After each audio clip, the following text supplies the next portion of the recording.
Hello friend, welcome to MD power of chart. आज हम करेंगे निफ्टी, बैंक निफ्टी और दो स्टॉक की एनालिसिस। देखेंगे कल हमें इसमें किस टाइप की मूवमेंट एक्सेप्ट कर सकते हैं और क्या कंडीशन रह सकती है। तो चलो फ्रेंड्स, करते हैं निफ्टी और बैंक निफ्टी का डेली एनालिसिस।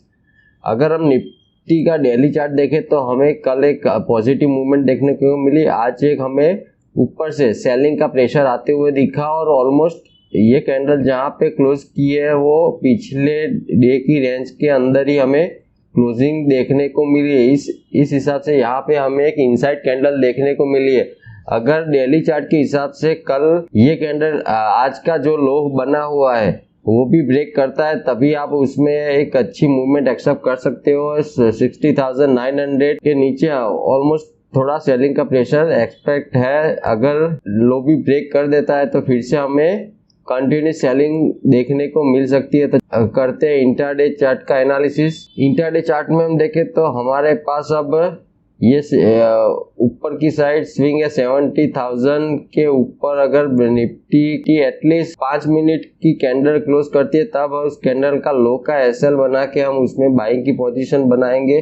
नीचे की साइड अब ज्यादा गैप डाउन ओपन ना हो और इसी रेंज में कहीं ओपन हो, जब भी ये स्विंग ब्रेक करे तो फिर से उसमें हमें सेलिंग की पोजीशन बनानी है। जो लेवल है 60,800 के नीचे अब हम उसने थोड़ी सेलिंग की पोजीशन इनिशिएट कर सकते हैं। कल अब हमें देखना पड़ेगा कि निफ्टी कहाँ पे ओपन हो रहा है, उस हिसाब से ही हमें पोजीशन बनानी है। अगर इसी रेंज में ओपन होता है तो कोई दिक्कत ज़्यादा नहीं आएगी, जिस साइड ब्रेक करेगा उस साइड हम पोजीशन बनाएंगे। अगर मान लो कि गैप डाउन ओपन होता है और इस स्विंग के नीचे गैप डाउन ओपन होता है, यहाँ पे कहीं पे ओपन होता है और पहली कैंडल हमें नेगेटिव, पहली 5 मिनट की कैंडल हमें नेगेटिव देखने को मिलती है, तब हम उस कैंडल का हाई का एसएल बना के फिर से उसमें सेलिंग की पोजीशन अब हम बनाएंगे। गैप डाउन ओपन ना हो के गैप अप ओपनिंग हमें देखने को मिलती है और एक अराउंड 70,000 के आसपास हमें एक प्राइस एक्शन का वेट करना पड़ेगा, क्योंकि ऊपर रेसिस्टेंस जोन है और नीचे सपोर्ट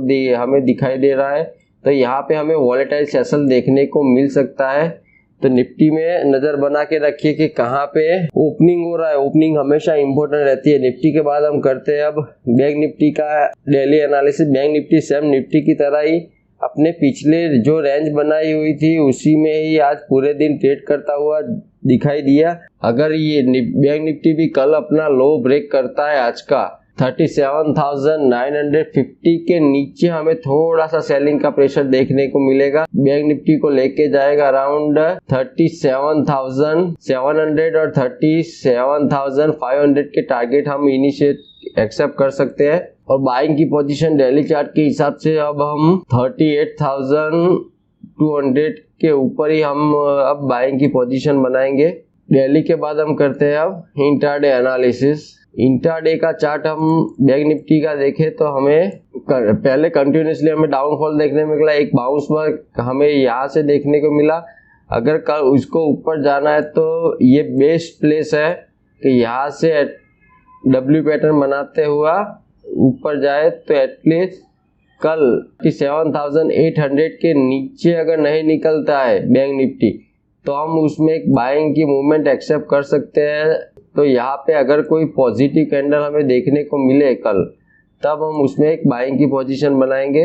लेवल्स याद रखिए कि 37,800 के आसपास अगर कोई पॉजिटिव कैंडल बनती है तब हम उसमें बाइंग की पोजीशन बनाएंगे। सेलिंग का प्रेशर हमें नीचे 37,380 के नीचे अब हमें उसमें थोड़ा सा ज़्यादा सेलिंग का प्रेशर देखने को मिलेगा। बाइंग की बड़ी पोजीशन अब हम 38,500 के ऊपर ही बनाएंगे। तो कल देखना कि बैंक निफ्टी कहाँ पे ओपन होता है और किस हिसाब से ट्रेड करता है। अगर यही इसी रेंज में कहीं ओपन होता है तो आपको थोड़ा सा क्वांटिटी कम करके उसमें पोजीशन बनाए। कि आज भी देखा आपने कि एक कैंडल रेड बनाती है तो दूसरी ग्रीन बना देती है, तो यहाँ पे आपका एसएल हिट होने का पूरा चांस है। इसको रेंज ब्रेकआउट देने दीजिए, उसके बाद आप थोड़ी बड़ी पोजीशन बनाना। तो निफ्टी बैंक निफ्टी के बाद हम देख लेते हैं स्टॉक। पहला स्टॉक है हमारा एशियन पेंट। एशियन पेंट को हम देखें तो इसी रेंज में काफी टाइम से अपना टाइम स्पेंड कर रहा है। तो फिर से अपने बॉटम के पास आया हुआ है। तो अगर कल एशियन पे 33,000 के ऊपर निकलता है तब हम उसमें एक बाइंग की फिर से पोजीशन बनाएंगे। हमारा टारगेट हो जाएगा 33,325 एंड सेकंड टारगेट हो जाएगा 3340। ये दो टारगेट के लिए हम उसमें एक बाइंग की पोजीशन बना सकते हैं।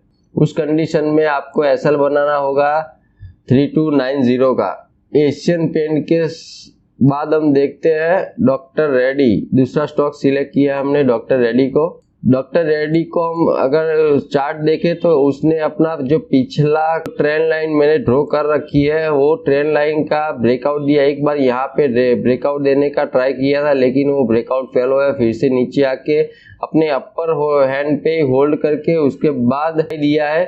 तो इस कंडीशन में आपको अब डॉक्टर रेड्डी में 4420 के ऊपर जब डॉक्टर रेड्डी 4425 को वो क्रॉस करेगा तब हम उसमें एक मूवमेंट एक्सेप्ट कर सकते हैं जो डॉक्टर रेड्डी को लेके जाएगा 4450 एंड 4490 के टारगेट हमें उसमें दिखाई दे रहा है। उस कंडीशन में आपको एसएल बनाना है 4405 का एसएल से आप उसमें पोजीशन बना सकते हो। ये थोड़ा वॉलेटाइल स्टॉक है तो उस हिसाब से आप अपनी पोजीशन साइज मेंटेन रखना। फ्रेंड्स, हमने देखा निफ्टी, बैंक निफ्टी और दो स्टॉक का एनालिसिस। आई होप ये एनालिसिस आपको पसंद आई होगी।